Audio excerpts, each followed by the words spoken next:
L'une de mes plus grosses erreurs a été le fait d'accepter par le passé que des employeurs me paient moins que je ne le mérite.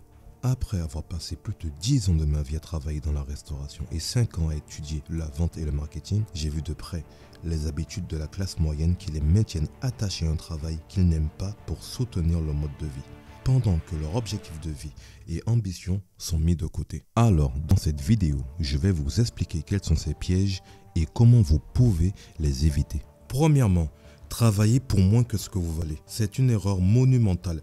Les employeurs ont pour habitude de payer leurs employés le moins possible, juste assez pour qu'ils acceptent le deal. Vous savez, quand votre employeur ne vous donne aucune augmentation ou quelque chose d'insultant comme 3 ou 4%, ce qui est en dessous du taux d'inflation. En gros, malgré une année d'expérience supplémentaire, vous êtes payé moins que l'année précédente. Et quand vous quittez l'entreprise, ils se rendent compte qu'ils doivent augmenter le salaire pour attirer quelqu'un d'autre. La classe moyenne accepte cela car c'est confortable. Vous savez que vous allez être payé un certain montant à une date précise. Peu importe quoi, mais cette habitude vous maintient dans un cycle infernal. Trouver un nouvel emploi ailleurs pourrait être la meilleure décision que vous puissiez prendre pour sortir de cette course effrénée. En général, une augmentation de salaire typique lors d'un changement d'entreprise est bien supérieure à 3%. Si vous travaillez dur et que vous avez le sentiment d'être sous-payé, n'hésitez pas à partir et à aller chez un concurrent. Alors faites du réseautage, renseignez-vous sur d'autres industries, découvrez ce que le marché paie pour votre poste et osez avoir cette conversation. Mais j'aimerais aussi que vous donniez les moyens de vos ambitions. Malheureusement, beaucoup de personnes ne voient que le mal et ne font pas d'introspection. Il faut savoir se regarder avec les yeux de votre patron et vraiment situer votre valeur et votre engagement dans l'entreprise. Je suis un peu dur sur l'homme, mais ici, je veux le meilleur pour vous et dans le cas où vous voulez être salarié, devenez le meilleur. Donnez-vous les moyens d'être le meilleur de votre boîte. Souvent, les employés se confortent et se plaignent qu'ils ne seront jamais augmentés malgré leurs efforts. Mais si on se posait la question suivante, ça ferait-il dans votre cerveau? Est-ce que ma boîte paie des personnes 2 à 3 fois plus que moi? Si c'est le cas, le souci n'est pas que votre boîte n'a pas les moyens, bien au contraire, mais que vous devez augmenter vos compétences au niveau de ces personnes. Je pense que nous serons d'accord sur ce point si nous sommes francs. Je ne vais pas vous bassiner avec l'entrepreneuriat. Vous pouvez être un salarié, mais un salarié riche. Un salaire plus élevé vous permettra d'investir beaucoup plus et d'avoir d'autres sources de revenus. Deuxièmement, achetez plus que vous ne pouvez vous permettre. Lorsque les gens obtiennent leur premier emploi à temps plein, une promotion ou une prime, ils ont tendance à monter en gamme trop rapidement, même s'ils n'ont pas l'argent pour. Le système est conçu pour vous inciter à acheter une voiture plus chère que vous ne pouvez vous permettre. Et c'est aussi cela qui vous maintiendra au travail pour rembourser ce prêt aussi longtemps que possible. Ne tombez pas dans ce genre de piège pour montrer aux autres que vous avez réussi.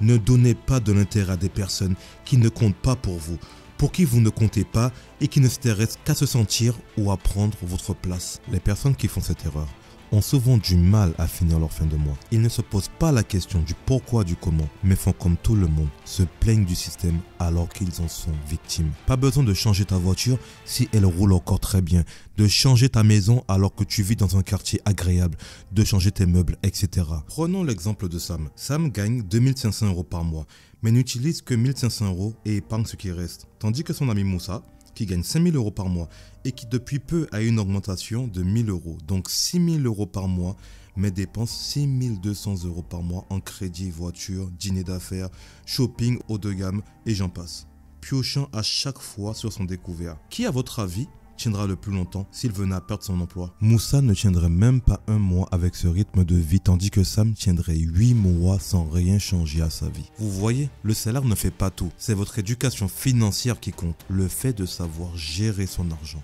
Même si on donnait à Moussa 15 000 € par mois, ça ne changerait rien. Sam, à contrario, ne fait que s'enrichir s'il investit ses économies. Troisièmement, se reposer sur un seul revenu est extrêmement risqué. La pandémie a causé la perte de millions d'emplois. En ayant une seule source de revenus, vous êtes à un incident près de ne plus avoir de revenus du tout. L'habitude de la classe moyenne est de se contenter de leur travail de jour. En faisant cela, vous mettez toute votre existence et votre responsabilité financière entre les mains de votre employeur. C'est une position ultra risquée. Comme vous vous impliquez dans votre travail, prenez le temps de vous former et de faire une activité qui vous permette de gagner de l'argent en dehors de votre travail. Ne serait-ce qu'1 heure par jour, je pense que vous devez bien ça, non? Ça prendra du temps, mais petit à petit, vous avancerez vers votre but et monterez en compétence. Le but est de vous dégager un revenu supplémentaire en cas de licenciement. La chute sera moins douloureuse. Et enfin, ignorez l'importance de la planification pour la vieillesse. Imaginez que vous mettiez $1 en bourse dans un ETF islamique, qui sont d'ailleurs très performants, et que le lendemain vous fassiez la même chose, et que cela continue jour après jour. Vous seriez riche, non? C'est exactement le même principe avec l'investissement. Pourtant, très peu d'entre nous prennent ce chemin, se contentant de dire que c'est compliqué d'investir quand on est musulman. Même si nous sommes conscients qu'en n'investissant pas, nous limitons essentiellement notre capacité à laisser cet argent fructifier. Nous ne faisons rien à cause du manque d'outils et de ressources pour nous aider à démarrer. Mais aujourd'hui, il y a beaucoup plus de solutions qu'avant. Et si on se donne un petit peu la peine, il n'y aura pas à se plaindre. D'où la création de cette chaîne et de mes services en consulting. Alors, qu'en est-il de l'ignorance financière, de l'investissement halal dans l'environnement difficile d'aujourd'hui? Maîtriser les finances a un impact énorme sur nos vies, que nous le voulions ou non. On met tellement d'importance sur notre bien-être mental, notre bien-être physique, mais si peu réellement sur notre bien-être financier. Pourtant, cela joue un rôle tout aussi important dans notre bonheur. Il y a des choses basiques que vous devriez comprendre. Comprendre les règles fiscales, comprendre ce que sont vos revenus et vos dépenses et savoir comment obtenir le plus de valeur possible de votre argent. Ce n'est pas enseigné à l'école, donc c'est à nous d'apprendre à ce sujet. Et la dernière erreur, faire comme tout le monde. Dans la société d'aujourd'hui, nous subissons une énorme pression pour dépenser et le faire pour s'intégrer. Cela s'applique à tout le monde, quel que soit votre niveau de revenu. En résumé, la course effrénée n'est pas une question de travail du matin au soir, de vivre la vie sur un fil, d'être toujours à la poursuite de la prochaine chose, que ce soit un chèque de paie ou une possession matérielle, de sorte que vos véritables objectifs de vie et vos ambitions sont placés en arrière-plan afin de continuer cette course au rat.